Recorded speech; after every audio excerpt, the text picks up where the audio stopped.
जन्म जन्म आमदो गते तेरे जुड़ी साबिन में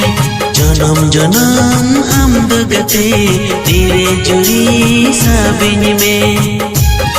जेमन चाँदो इपिल सगे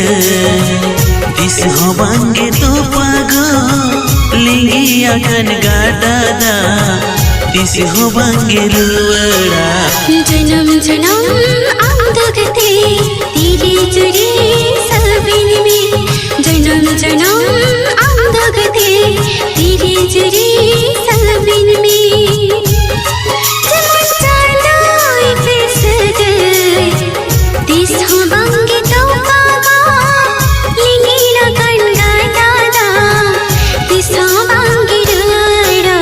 जन्म जन्म आमदो गते तेरे जुड़ी साबिन में जन्म जन्म